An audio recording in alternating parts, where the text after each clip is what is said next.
So home bound is not just a story about a friendship. ये एक ऐसी deep impactful story है जिसमें आपको जो है वो कई पहलू नजर आएंगे। इसमें आपको सोशल डिफरेंसेस देखने को मिलेंगे, डिफरेंट क्लासेस से बिलोंग करने वालों के साथ जो रेसिज्म होता है वो देखने को मिलेगा, और किस तरीके से जो है वो आपको अपने ख्वाबों को, अपने ड्रीम्स को सेक्रीफाइस करना पड़ता है just for the sake of livelihood.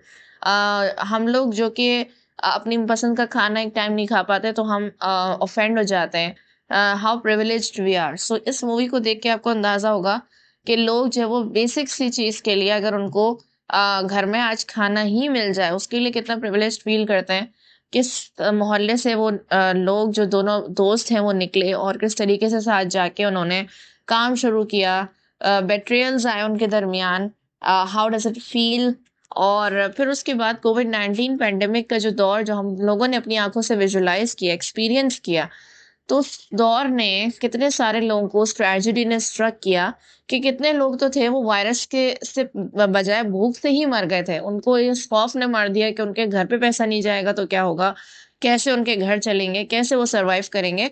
तो बहुत सारे लोग तो ऐसे ही जो है वो अपनी जान की बाजी हार गए थे। फैक्ट्रीज, ऑफिसेज, कितनी वर्कशॉप, सब चीजें क्लोज होती जा रही थी और लोगों के दिल डूबते जा रहे थे कि जॉब्स चली जा रही थी, लोग बेरोजगार होते चले गए। सो ये चीज तो बहुत बाद में थी कि वायरस का क्या होगा। तो इन सब चीजों के बारे में बात करूंगी। जल्दी से हॉट पैनल सब्सक्राइब कर लीजिए, don't forget to like and share the video. तो जी, Homebound it is directed by Neeraj Ghaywan and ओ ये जो वो उनकी सेकंड फिल्म है आफ्टर मसान, जो कि 2015 में आई थी, उनकी डायरेक्टोरियल डेब्यू। एंड उस फिल्म ने भी बहुत ज्यादा जो है वो क्रिटिकल अक्लेम रिसीव किया था। And now this Homebound, जो कि 98 अकेडमी अवार्ड्स में बेस्ट इंटरनेशनल फीचर फिल्म के लिए सेलेक्ट हुई as an Indian entry. That is a huge honour for this film. और इसको कैंस फिल्म फेस्टिवल में 9 मिनट का स्टैंडिंग ओवेशन भी मिला आफ्टर दी स्क्रीनिंग। सो ये जो है बहुत ही ज़बरदस्त इम्पैक्टफुल स्टोरी है जिसने इंटरनेशनल लेवल पे प्रेज जो है वो अप्रिशिएट मिली, इसको प्रेज मिली। और ये मूवी जो है वो उसको धर्मा प्रोडक्शंस ने प्रोड्यूस किया है and it was released on 26 of September 2025। So theatrical release के बाद अब ये नेटफ्लिक्स पे भी मौजूद है and I saw it and I was in tears, I was left speechless after seeing this cruel and harsh reality. So बहुत ज़्यादा जो है वो अफ़सोस की बात है कि इस मूवी को जब ये स्टार्ट होगी, तो इसमें आप 2 दोस्तों को देखते हैं जो नेशनल पुलिस एग्ज़ाम अटेम्प्ट कर रहे हैं। और उनमें से एक दोस्त है मोहम्मद शोएब अली, जिसका नाम है, and it is played by Ishaan Khatter. और दूसरा दोस्त जो है वो है Chandan Kumar, played by Vishal Jethwa. And जो चंदन है, वो नहीं देना चाहता टेस्ट, बिकॉज़ वो कहता है कोई फ़ायदा नहीं होगा, लेकिन शोएब उसको बहुत ज़्यादा वो करता है, मजबूर करता है कि तुम दो और ये हमारा फ्यूचर बदलेगी ये चीज़। तो उसके बाद टेस्ट के दौरान ही जब वो उसकी मुलाकात होती है विद सुधा, चंदन की मुलाकात होती है, जिसको जानवी कपूर ने प्ले किया है। एंड ये तीनों के अराउंड जो स्टोरी है, मेनली द 2 फ्रेंड्स। और एग्ज़ाम देने के 1 साल बाद भी जो है वो उनका गुज़र जाता है, कोई रिज़ल्ट नहीं आता। उस दौरान हमने देखा कि ये लोग किस तरीके से अपनी लाइफ्स को गुजार रहे हैं, कितने ज़्यादा पसमानदा इलाके में रहते हैं, कितने ज़्यादा इनके छोटे से घर हैं, कैसे ये लोग जो है वो अपने घर को चलाते हैं, दोनों दोस्त मिलके इकट्ठे, इनके घर वाले इकट्ठे, एक दूसरे के साथ कम्युनिकेशन में। सो इनका लेकिन क्या है कि एग्जाम का रिजल्ट नहीं आ पा रहा है, जबकि सुधा जो होती है, वो भी एक ऐसी फैमिली से होती है जिसके बाप ने स्ट्रगल देखी होती है सारी जिंदगी, और पढ़ाई ना करने की वजह से, और सुधा जो है वो पढ़ रही है। तो वो चाहती है कि चंदन और सुधा की जो है वो ऐसी बातचीत हो जाती है, उनकी फ्रेंडशिप जो है वो स्ट्रांग होने लगती है and it was turning into love. So वो भी चाहती है कि ये पढ़ाई करे। तो इस तरह वो एग्ज़ाम कॉलेज में जब एडमिशन ले लेता है, और चंदन की फैमिली भी बहुत ज़्यादा पुअर दिखाई। उसकी बहन मेड का काम करती है स्कूल में, और उसकी जो माँ है वो भी वो भी इस तरीके का जो वॉशरूम्स और ये सब मैनेज करते हैं स्कूल्स में, उनको देखती है। और किस तरीके से हमने जो क्रूल रियलिटी देखी कि जब उसने खाना पका लिया उस दिन स्कूल में, सबको कितना पसंद आया, लेकिन स्टूडेंट्स के जो पेरेंट्स थे उन्होंने एहतजाज करना शुरू कर दिया कि हम तो इनसे नहीं बनवाएंगे। तो this class difference literally kills people. और कैसे जो है वो लोग सफ़र करते आए थे, छोटी-छोटी चीज़ों के लिए जो है वो उन्हें इस तरीके से अपने ख्वाबों को सैक्रिफाइस करना पड़ता था, लेकिन उनकी एक ख्वाहिश थी कि चंदन कुछ बन जाए। इसी तरीके से शोएब को भी बहुत सारी हर्डल्स थी, जो इसी डिफरेंसेस की वजह से थी, सोशल डिफरेंसेस की वजह से। और वो जो है वो एक ऐसी कंपनी में काम करता था, सिर्फ पानी बेचने का करता था, लोगों को भी पानी ला के देता था। तो वो इस तरह जो है वो जब पानी बेचने के लिए जाते थे तो वो साथ चले आता था और अपने प्लांट के बारे में वो फायदे बताता था। तो इस तरह कुछ लोगों ने उसकी बात सुन के जो है वो उनकी जो ऑफिस है, उनकी जो जगह है, वर्क प्लेस है, उनको फायदा होना शुरू हो गया। तो उसका जो एक एक बॉस था जो उसे पसंद करता था, जो उसने बोला था कि तुम काम के इंसान हो, उसको प्रमोशन भी दे देती। लेकिन वहीं एक दूसरा इंसान भी था जो उसको बहुत ज़्यादा रेसिज़्म करता था उसके साथ।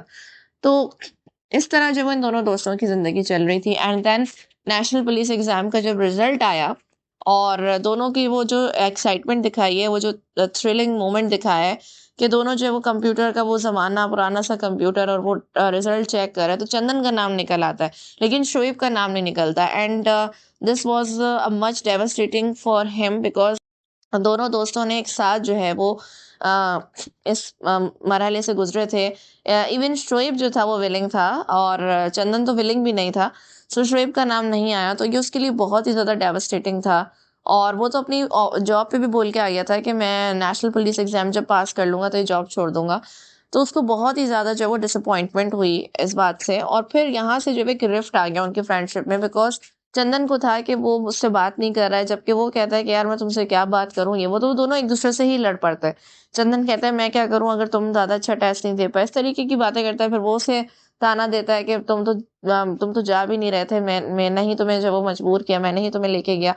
तो इस तरह जो है वो क्या हुआ कि एक बहुत बड़ा रिफ्ट उनके दरमियान क्रिएट हो गया एंड चंदन ने जो है वो शुरू कर दी इसी फील्ड में अपनी तैयारी शुरू कर दी। जबकि शोएब जो है वो वापस अपनी जॉब पे चला गया एंड लेकिन अब उल्टा हो गया क्योंकि चंदन के साथ ये हुआ कि बहुत ही बुरा दिन था जब उसकी माँ को भी उसका उनका उन्होंने खाना बनाया और उनको लोगों ने इतना इंसल्ट किया और उसी दिन जो उसे पता चला कि जो पुलिस वाले एग्जाम उसने दिए हैं 1 साल तक उसने कहा उसको लेटर नहीं मिलने वाला और कुछ नहीं हो सकता। तो वो बहुत ज्यादा डिसअपॉइंट हुआ इस बात से। जबकि शोएब जो है उसकी अच्छी परफॉर्मेंस की वजह से उसको तरक्की मिलने लगी और वो उसी फील्ड में आगे बढ़ने लगा। तो इस तरह जो है वो शोएब के साथ ये हुआ कि पाकिस्तान इंडिया का मैच था, बॉस के घर पे दावत थी और वहाँ पे उसके साथ फिर वही रेसिज्म किया गया जिसकी वजह से उसने गुस्से में आके जॉब छोड़ दी। It was a bit immature of him because वो बहुत ज़्यादा तरक्की कर रहा था, उसको अपने बाप का इलाज कराना था। उनकी टाँग का लोन भी मिल गया था। तो इस पॉइंट पे ये करना क्योंकि तुम तो बचपन से ही ये देखते हुए आए हो, it's not okay to bear all this. लेकिन जो इंसान ये देखता हुआ है और अब वो अपनी मंजिल के इतने करीब है तो उस वक्त ये सब करना मुझे समझ नहीं आता एंड आई थिंक सो कि सीन्स जो उसमें से ओमिट किए गए हैं, निकाले गए हैं, इसी वजह से मेक सेंस नहीं कर रहा था। लेकिन ये सब जो वो इसलिए जस्टिफाई हुआ क्योंकि शोएब और चंदन को एक बार फिर से मिलाना था इन्होंने और शोएब जो वो बहुत ज्यादा बिलक बिलक के रोया चंदन के गले लग के, वो बहुत ही हार्ट टचिंग मोमेंट था। Ishaan Khatter and Vishal Jethwa's performance are absolutely amazing and epic. उन्होंने जब अपने साथ साथ हमें उस जर्नी में रखा, ऐसा लग रहा था कि हम उस जर्नी को भी सफर कर रहे हैं, देख रहे हैं और हमें भी रुलाया अपने साथ। The way the appearances became raw और बिल्कुल जो वो लाइट टच रखा गया, कोई उनमें ग्लैमराइज नहीं किया गया, कोई फैंटेसाइज नहीं किया गया उस चीज़ को। बेसिकली ये जो मूवी है ये एक 2020 में न्यूयॉर्क टाइम्स में जो है वो एक आर्टिकल पब्लिश हुआ था बाय कश्मीरी जर्नलिस्ट बशारत पीर, जिसको जो है वो रीनेम करने के बाद रखा गया so friendship pandemic and death beside highway, ये उसका नाम था। तो इसको जो है वो उसकी जो प्रोटैगनिस्ट है उनकी स्टोरीज को फिक्शनलाइज किया गया, लेकिन जो ओरिजिनल एसेंस है इस स्टोरी का, जो मकसद और ओरिजिनल कॉन्सेप्ट है वो मेंटेन करके इंस्पायर होके ये मूवी बनाई गई है। तो बहुत ही खूबसूरती से उन्होंने उन दोनों ने जो वो पोर्ट्रे किया है, वो उनकी जो दोस्ती है, उनकी जो गरीबी है, उनके जो आंखों में एक बेचारगी, एक होपलेसनेस है और फिर वो चमक आ जाती है जब वो कुछ करने वाले हों। तो ये जो वो बहुत ही कमेंडेबल परफॉर्मेंसेस थी उनकी। तो शोएब और चंदन का जो है वो मिलन ऐसे होता है कि फिर वो चंदन जो है वो एक फैक्ट्री में काम करने लगता है कपड़े वाली, और वहां पे उसको लेके जाता है और फाइनली वहां पे ये लोग सेटल हो जाते हैं और शोएब जो है वो उसके बाप का इलाज भी हो जाता है एंड वो दोनों जो है वो घर से बहुत दूर होते हैं, दूसरे शहर में होते हैं एंड वहां पे वो दोनों जो है वो एक दूसरे के साथ रह रहे होते हैं हॉस्टल में कुछ लड़कों के साथ। ये जो इस तरीके के रूम्स लेके रहते हैं। सो इस तरह उनकी लाइफ जो है वो बहुत गरीबी की लेकिन बहुत खुशी वाली, सुकून वाली हो जाती है। पैसे मिलने लगते हैं, अपने घर वालों को पैसे भेजने लगते हैं कि जो है वो जब कोई बड़ी चीज होगी होगी यहाँ पे अपना फ्यूचर बनाते हैं। सो इस तरह इन दोनों दोस्तों की ज़िंदगी अच्छी चल रही थी। यहाँ से अब स्टार्ट होता है जब पैंडेमिक स्ट्रक करता है और इस तरीके से जब वो नोटिस करते हैं कि हॉस्पिटल में सबको मुँह पे कपड़ा रखने को कह रहे हैं और फिर आहिस्ता-आहिस्ता उनकी फैक्ट्री क्लोज़ हो जाती है, तो वो बहुत परेशान होते हैं और फिर वो ओपन भी नहीं हो रही होती। एंड एक टाइम आता है कि उनको कहते हैं बस अब घर चले जाओ, उनके पास भी राशन और पैसे ख़त्म हो जाते हैं, तो उनको कहा जाता है कि घर चले जाओ और कुछ नहीं होने वाला, अभी फैक्ट्री नहीं खुलने वाली। लेकिन अब ये होता है कि वो जिस बसेस में बैठ के जा रहे होते हैं, वो भी ख़त्म हो रही होती हैं और फिर उन बड़ी मुश्किल से उनको बस के टॉप पे चंदन और शोएब को जगह मिलती है और फिर उसके बाद ये देखते हैं वो बहुत ही क्रूअल सिस्टम होते हुए देखते हैं कि जिस इंसान को भी खांसी या बुखार लग रहा होता है उसको वो बीच रास्ते में उतार देते हैं, फैमिलीज को उतार देते हैं कि जो वो तुम वायरस फैला रहे हो और बीमारी फैला रहे हो और बीच हाईवे पे उनको उतार दिया। सो ये बड़ी ही डेंजरस सिचुएशन थी। इस डेंजरस सिचुएशन में जो सबसे बड़ी अनफॉर्चुनेट इवेंट ये हुआ कि चंदन को भी जो है वो बुखार सा लगने लगा और फिर उसको वो नीचे लेके आया कि ठंड की वजह से हो जाएगा, लेकिन वहां पे लोगों ने नोटिस कर लिया और फिर कहा इनको बाहर निकालो और उनको बाहर निकाल दिया। तो शोएब और चंदन इस तरह हाईवे पे बिल्कुल अकेले रह गए और फिर चंदन जो है वो बिल्कुल उसकी हेल्थ डिटेरियोरेट होनी शुरू हो गई। आ, उसको उल्टी हो रही है, उसको चला नहीं जा रहा है, फिर उसको वो अजीब अजीब से डिल्यूजनल बातें कर रहा है, अपनी माँ को याद कर रहा है और एक बड़ी खूबसूरत मतलब किस तरीके से दिखाया कि उसकी माँ के जो पैर थे वो हमेशा कटे हुए रहते थे, तो वो कहता था एक अच्छी सी चप्पल लेके आऊंगा अम्मी तुम्हारे लिए, तो वो पहनना। तो उसको जब पानी की ज़रूरत थी तो एक औरत आती है, जब कोई नहीं उसको पानी पिला रहा था और वो औरत उसे पानी पिला के जब जाती है तो उसके पैरों को नोटिस करता है कि उसके पैरों में कट पड़े हुए होते हैं, तो उसे अपनी माँ याद आ जाती है। तो बहुत ही ब्यूटीफुल डायरेक्शन है इस मूवी की। अम, ऐसे-ऐसे जो है वो आपको मोमेंट्स देगी ये मूवी कि आप जो है वो अनफॉरगेटेबल एंड शिवरिंग होनी शुरू हो जाएगी आपको देख के कि कितनी ज़्यादा क्लोज टू रियलिटी और इन लोगों के जो ख्वाब होते हैं, छोटी-छोटी ख्वाहिशात होती हैं। चंदन को बस ये था कि मुझे बस अब बिरयानी खानी है, मुझे और कुछ नहीं करना अपनी माँ के हाथ की और और बहुत उनके ख्वाब थे, बहुत ज़्यादा वो अपने घरवालों के पास वापस जा रहे थे। वहाँ जो उसकी माँ थी वो उसका इंतज़ार कर रही थी इतनी शिद्दत से, लेकिन किसको पता था कि वो पहुँच नहीं पाएँगे और इस तरह उसकी हेल्थ डिटेरियोरेट होती चली गई। शोएब पे एक अलग किस्म का प्रेशर था कि वो अपने दोस्त को अपने सामने मरता हुआ देख रहा था। वो दोनों एक-दूसरे की स्ट्रेंथ थे।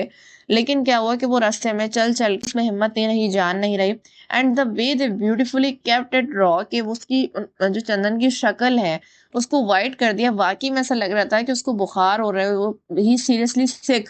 तो इतना ज़्यादा उसको ओरिजिनल रखना, इस ओरिजिनैलिटी को कोई उसको वो नहीं करना। इवन जानवी कपूर का भी जो कैरेक्टर है, मुझे सबसे अच्छी बात ये लगी कि उनके कैरेक्टर को भी वो बनाने की कोशिश नहीं की गई, जो बाकी मूवीज़ में बनाने की कोशिश की जाती रहती है, बल्कि बिल्कुल रॉ रखा गया, जो किस बैकग्राउंड से वो आई है, वही लग रहा था और किस बेचारगी से वो आई है, यही चीज़ जो उन्होंने बिल्कुल ओरिजिनल करके रखी है।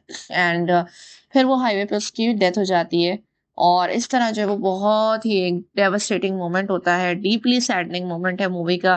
फिर वो पुलिस आ जाती है, फिर वो एम्बुलेंस में डाल के उसको लेके जाते हैं और किस तरीके से फिर वो उसकी माँ को दिखाते हैं कि वो एक चप्पल लेके आया था अपनी माँ के लिए और शालिनी वास्ता जिन्होंने फूल का कैरेक्टर प्ले किया है चंदन्स मदर, शी वॉज फिनोमिनल। जब वो रोने की एक्टिंग कर रही होती है, जब उसे अपने बेटे की मौत को पता चलता है, खामोशी से her lower lip was trembling and then she suddenly started crying the outburst. वो इतना ज्यादा पेनफुल था कि वो देखा नहीं जा रहा था। So this level of acting, this level of direction ये देखने के लिए हमें कम ही मिलता है।